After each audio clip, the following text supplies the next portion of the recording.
Η εταιρεία Byte Mobile ιδρύθηκε το 2000. Byte Mobile was founded in 2000 with the aim of developing data traffic decongestion solutions for mobile telephone networks. At present, the company is a global leader in the field of mobile telephone network solutions and optimizations. In 2008, when we decided to submit a proposal within the framework of the present program, the company was already operating a platform installed on numerous networks throughout the world. With over 130 networks, it was already the market leader. But the age of the platform was beginning to show. The program providing support to technology clusters in microelectronics became active within the framework of EPAN2, and the company decided to submit a proposal for a development of a new platform. The project began in early 2009 and was completed in late 2012, and the results are extremely encouraging.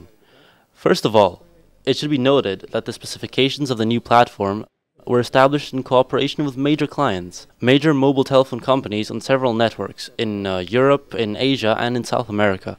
Research takes place here in Greece, but the company has other research centers as well.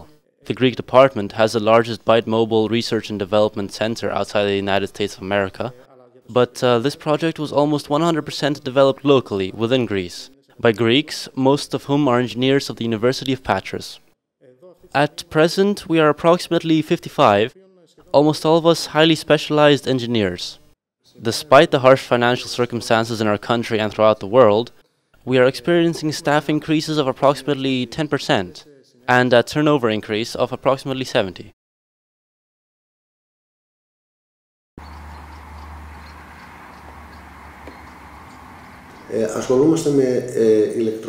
We produce electronic components for professional refrigerators.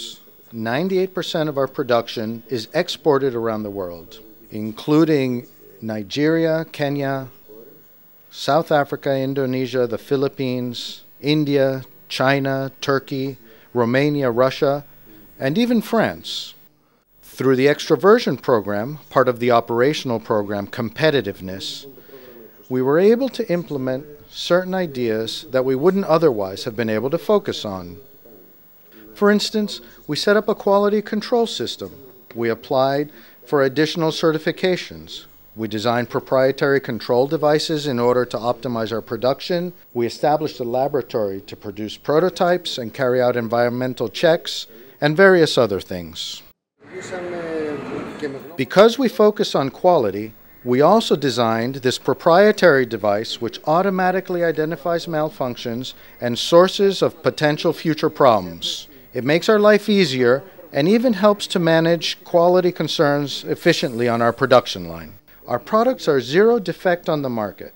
This is a great honor for us, and we even received a prize recently for this achievement. In 2011, we had a 130% increase in turnover over 2010, and a 400% increase in profits. We expect 2012 to end with slightly better results compared to 2011. Last year, we produced some 70,000 units, and this year we'll hopefully close at 100,000. At the same time, we're in the process of concluding a major contract in India and hope that it'll start rolling out in 2013. We're already in discussions with some very large companies, and working with them will launch us to unprecedented heights. We live and work here, in the Valley of Vasilikon. Being involved in electronics, we have an inside joke saying that, knowing how far is Silicon Valley, we are proud to make it happen in Vasilikon Valley. There is a certain lack of flexibility between what is described in the terms of the initial request for subsidy and the modifications that need to be implemented until the end of the investment.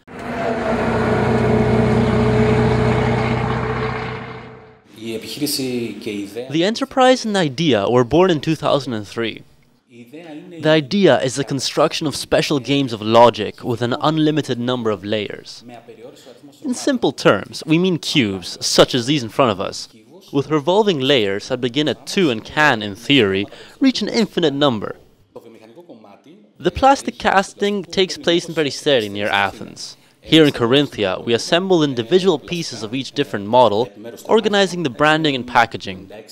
We also prepare the batches to be exported, knowing that 96% of our sales are international. This packaging was studied within the framework of the program and received prizes at two major competitions, one focusing on product packaging, the other on general design.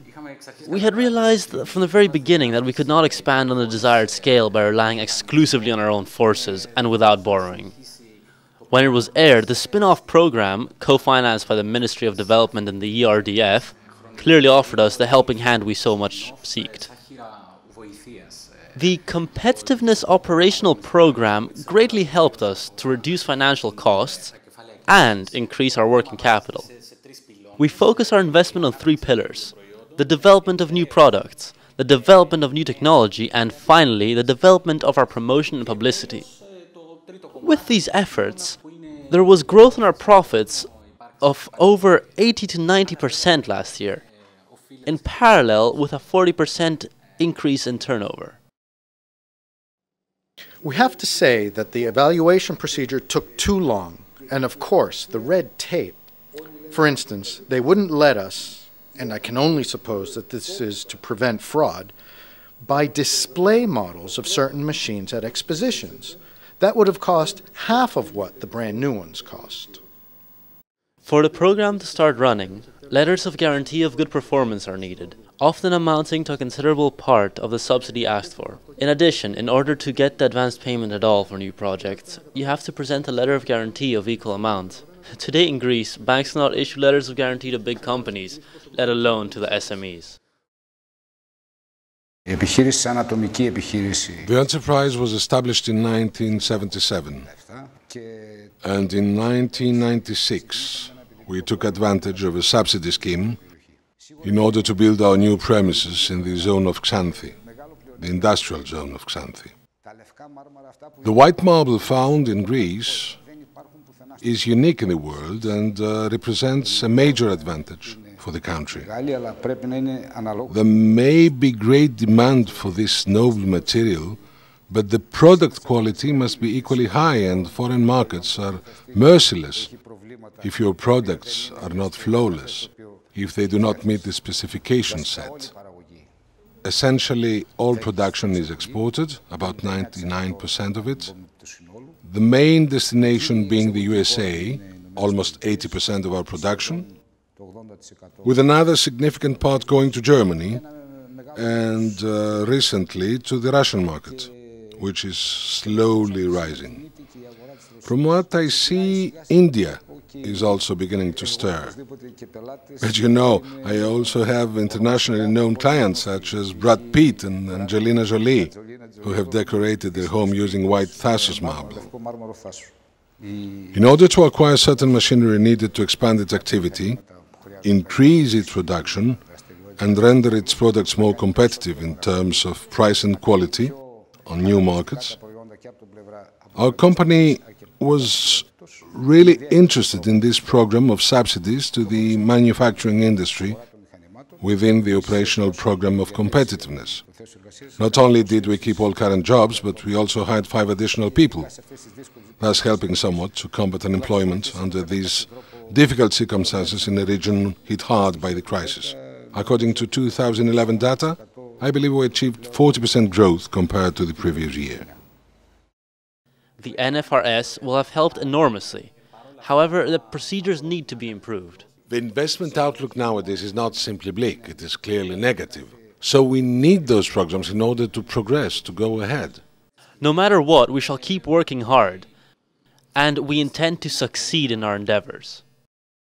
What we finally achieved during this crisis, from 2009 onwards, was to keep our people without reducing their wages,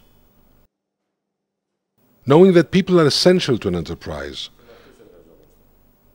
They never were and will never be mere spare parts for us. No matter what, we shall keep working hard, and we intend to succeed in our endeavors.